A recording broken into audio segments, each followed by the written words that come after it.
મહારાજના 8મા વંશમાં અંગને સુનિતા થયા છે, એને 100 યજ્ઞો કર્યા છે. ઈ જ અંગને સુનિતાને ત્યાં પાપી વેન થયો છે. રાજ્ય બધું વેનના હાથમાં આવ્યું. વેને થોડું ખોટા કામ કર્યા. ન યષ્ટવ્યમ ન દાતવ્યમ ન હોતવ્યમ ન દ્વિજા ક્વચિત.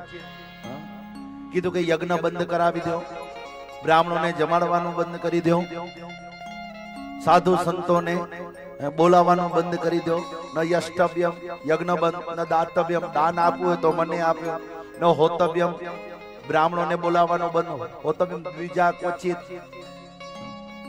બધું બંધ કરો. જેટલા સનાતન ધર્મના કાર્યો થાય છે બધા બંધ. પાપી વેન બંધ કરાવે છે.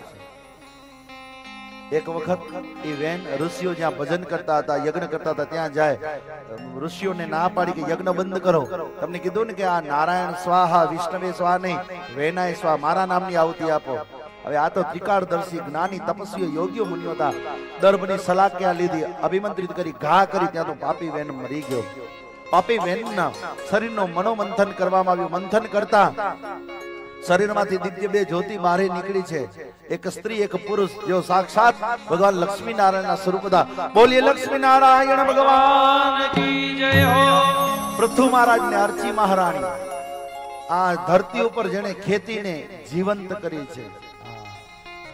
પૃથુ મહારાજ હાથમાં દંડ લઈને ધરતીને મારવા જાય, ત્યાં ધરતી પોકાર કરે છે. આ તો બ્રાહ્મણો ને ભોજન કરાવવાનું, યજ્ઞ કરવાનું બંધ, ગાયો કેદખાનામાં, બધા સારા સારા કાર્યો યજ્ઞ ઉપર બંધ થઈ ગયા. એટલે મેં ધરતી બોલવા લાગી, મેં રસ આપવાનું બંધ કરી દીધું. યજ્ઞ કરો તો વરસાદ પડે. ગીતામાં ભગવાન કીધું છે यज्ञाद संभवती पर्जन्य। ये गीता का आधार, ये मैं नहीं कह रहा हूं, भगवान स्वयं बोले हैं। यज्ञाद संभवती पर्जन्य, पर्जन्य अनसंभवात। यज्ञ करो तो वरसाद पड़े, અને વરસાદ પડે તો જીવ માત્રનું કલ્યાણ થાય, એમાં બ્રાહ્મણનું કલ્યાણ નથી. તમને લાગે છે યજ્ઞ બ્રાહ્મણ માટે નહીં? અમેરિકાના નાસાવાળા પણ હવે કહે છે કોરોના પછી રિસર્ચ થયું, બીજા દેશો કરતા ભારતમાં મૃત્યુ થયું પણ ઓછું થયું. કારણ શું? કે બ્રાહ્મણો પાસે એક તો દેશી ગાયો છે, એનું ઘી છે, અને ઘી થી 1 કિલો દેશી ઘી ના યજ્ઞની અંદર તમે આહુતિ આપો ને તો 1 કિલો ઘી થી 1 ટન ઓક્સિજન પેદા થાય છે. કેટલું? 1 ટન ઓક્સિજન. એટલે કોરોનામાં બધાને ડબલા લગાડવા પડ્યા અને 5-50 હજાર દેવા પડ્યા, ત્યારે ખબર પડી કે ઓક્સિજનનો મહિમા કેટલો છે.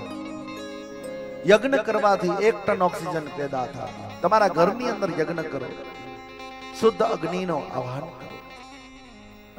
સુખદેવજી બાબા પરીક્ષિત રાજાને કહે છે પછી તો ધરતી પૃથુ મહારાજના કહેવાથી યજ્ઞો થયા છે, ને યજ્ઞો થયા એટલે હરિયાળી થઈ છે, નીલી ચાદર ઓઢી છે.